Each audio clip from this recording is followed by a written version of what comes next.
तीन दामाद की सास पार्ट 2।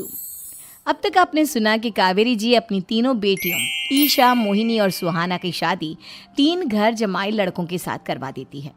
उन्हें लगता है कि ये लड़के शायद घर का कामकाज संभाल लेंगे, लेकिन उनके तीनों घर जमाई बहुत आलसी थे। वो नौकरी भी नहीं करते थे और बाहर का काम भी नहीं। कावेरी जी ने अपनी बेटियों से कहा कि वो प्रेगनेंसी का बहाना बनाकर अपने पतियों को सबक सिखाए। अब सुनिए आगे। मम्मी, आपने जैसा कहा था हमने वैसा ही किया, लेकिन देखिए ना, विवेक का हाल तो वैसा का वैसा ही है। घर में ना सुबह का नाश्ता बनता है और ना खाना। नौकरी पर जाने की बात करूं तो खाने को दौड़ते हैं मुझे। हाँ मम्मी, मैंने भी सुमित को कितनी बार कहा कि अगर नौकरी नहीं करनी तो कोई छोटी सी दुकान ही खोल लो, घर का खर्चा कैसे चलेगा। देखो दोपहर के 12 बजने आए और जनाब अभी तक सो रहे हैं। हाँ मम्मी, ईशा और सुहाना ठीक कहती हैं। अविनाश का भी यही हाल है। जब मैंने अपनी प्रेगनेंसी के बारे में कहा तो मुझसे कहने लगा, अरे दूसरी लड़कियां तो 9-9 महीने तक नौकरी करती है, बस डिलीवरी के टाइम छुट्टी लेती है। मोहिनी, तुम भी नौकरी करो। अब मुझे कहाँ नौकरी मिलेगी। मम्मी बताओ अब मैं क्या करूँ। हे भगवान, क्या सोचकर घर जमाई दामाद लाई थी मैं कि मेरी बेटियां मेरे पास रहेंगी और खुश रहेंगी, लेकिन इन आलसी दामादों ने तो हमारी जिंदगी को भी प्रॉब्लम में डाल दिया है। मैं तो कहती हूँ मम्मी, हम लोग वापस अपनी जॉब पर जाना शुरू कर देते हैं। बता देते हैं इन लोगों को कि हमने प्रेगनेंसी का बहाना किया है। नहीं नहीं बेटा, ऐसी गलती भी मत करना। अगर तुमने ऐसा किया तो इन तीनों की आदत और ख़राब हो जाएगी। अरे आज नहीं तो कल कभी तो तुम प्रेग्नेंट होगी, तब वापस यही प्रॉब्लम आएगी। तब क्या करोगी तुम तीनों। हाँ मम्मी, आपकी बात तो बिल्कुल सही है। इन लोगों को तो सुधारना ही पड़ेगा। लेकिन कैसे? अपने बच्चों के आने की खबर सुनकर भी इन लोगों पर कोई असर नहीं हो रहा। पैसे कमाने के लिए घर से बाहर निकलना ही नहीं चाहते ये तीनों। अब मेरे दिमाग में एक प्लान आया है। A few moments later. तुम तीनों चिंता मत करो, उन तीनों को बुलाओ, फिर मैं बात करती हूँ।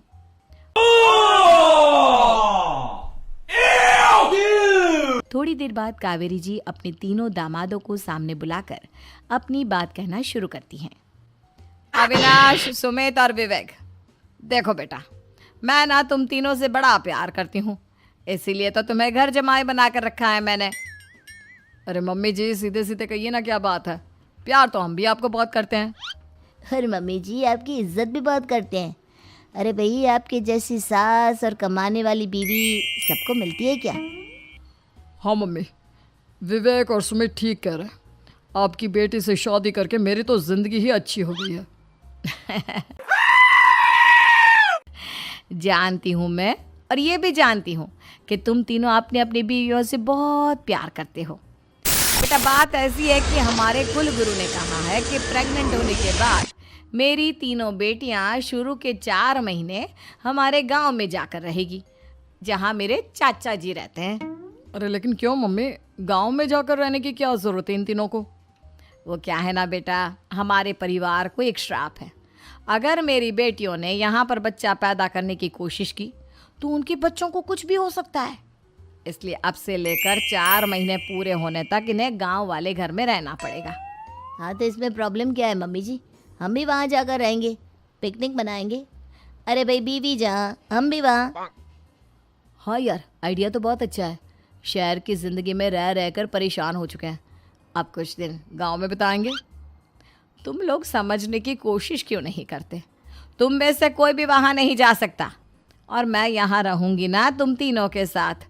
4 महीने की तो बात है, उसके बाद ये तीनों ही लौट कर आ जाएंगी। ठीक है मम्मी जी, अब हमारे बच्चों का सवाल है तो ये तो करना ही पड़ेगा। कावेरी अपनी तीनों बेटियों को कुछ दिन के लिए घर से बाहर कहीं दूसरे शहर में रहने के लिए भेज देती है। कुछ दिनों A few moments later. के बाद, अरे मम्मी जी, बहुत दिन से पिज्ज़ा नहीं खाया, मंगवाइए ना। क्या बताऊं बेटा, पहले तो बेटियां खर्चा दे देती थी क्योंकि उनकी नौकरी थी, लेकिन अब तो मेरे पास पैसे ही नहीं बचे। थोड़े बहुत पैसे हैं जो बच्चों की डिलीवरी में काम आएंगे। लेकिन मम्मी जी, आपकी बेटियों को वापस आने में तो अभी बहुत वक्त बाकी है। वही सोच सोच कर परेशान हो रही हूँ। सोच रही हूँ कल से दूध भी बंद करवा देती हूँ। अब दूध वाले को देने के लिए पैसे भी तो नहीं है ना। अरे नहीं नहीं मम्मी जी, अगर दूध भी बंद करवा दोगी तो मुझे चाय कहाँ से मिलेगी? और चाय के बिना मैं तो मर ही जाऊंगा। क्या करूं बेटा, इसके अलावा हमारे पास कोई ऑप्शन नहीं है। मेरे पास पैसे ही नहीं बचे। इस तरह कावेरी जी धीरे धीरे अपने तीनों दामादों को पैसे देना बंद कर देती हैं और घर में खाने पीने की चीजें लाना भी बंद कर देती है। अब वो तीनों बुरी तरह से परेशान होने लगे थे और इसलिए एक दिन तीनों प्लान करके घर से बाहर निकलते हैं और बाजार में जाने के बाद, यार अच्छा खाना खाए हुए कितने दिन हो गए, पता नहीं कब अच्छा खाना मिलेगा। हमारी बीवियों के जाने के बाद तो हमारी हालत भिखारियों जैसी हो गई है यार। कुछ भी हो, मुझे तो आज पिज्ज़ा खाना ही खाना है। जेब में 1 रुपया नहीं है और पिज्जा खाएगा, कहाँ से आएंगे पैसे? अरे देख वहाँ सामने बोर्ड पर क्या लिखा हुआ है, कंप्यूटर पर काम करने के लिए एक आदमी की आवश्यकता है। भाई मैं तो जा रहा हूँ, काम करूँगा और शाम तक पैसे लाकर आराम से पिज्ज़ा खाऊंगा। जा जा, तुझे कोई काम नहीं देने वाला, हम तो घर जा रहे हैं। चल भाई सुमित। सुमित और अविनाश वहाँ से चले जाते हैं और विवेक उस कंप्यूटर शॉप पर सारा दिन काम करके 5,000 रुपये कमा कर घर लौट कर आता है और अपने खाने के लिए अच्छी अच्छी चीज़ें भी लेकर आता है। ये देखकर विवेक और सुमित के दिल में भी कुछ पैसे कमाने की इच्छा जागती है। अरे सुबह सुबह कहाँ चल दिए तुम? मम्मी जी एक बहुत अच्छी जगह मिली है, कंप्यूटर पर काम करने के 5,000 मिले थे कल मुझे। अगर रोज़ काम करूँगा तो पूरे 40,000 की तनख्वाह। अरे वाह, ये तो बहुत अच्छी बात है दामाद जी, आपको जाना ही चाहिए। सुमित और अविनाश विवेक को इस तरह तरक्की करते देखकर परेशान हो जाते हैं और वो दोनों भी काम की तलाश में निकल पड़ते हैं। धीरे धीरे उन दोनों को भी काम मिल जाता है। अब कावेरी के तीनों दामाद छोटी मोटी नौकरी करके अच्छा पैसा कमाने लगे थे। एक दिन कावेरी उन्हें अपने पास बुलाती हैं। अरे वाह, विवेक 40,000 कमा लेता है, अविनाश 60,000 और सुमित तुम भी 40,000 के आसपास कमा ही लेते हो। कुल मिलाकर तुम अच्छे खासे पैसे कमा रहे हो बेटा। हाँ मम्मी जी, बहुत मज़ा आता है जब महीने के एंड में मोटी रकम हाथ में आती है। पूछिए मत मम्मी जी, घर में रहकर रोटी बना बना कर और तो जैसा महसूस होने लगा था मुझे तो। हाँ बेटा, तुम तीनों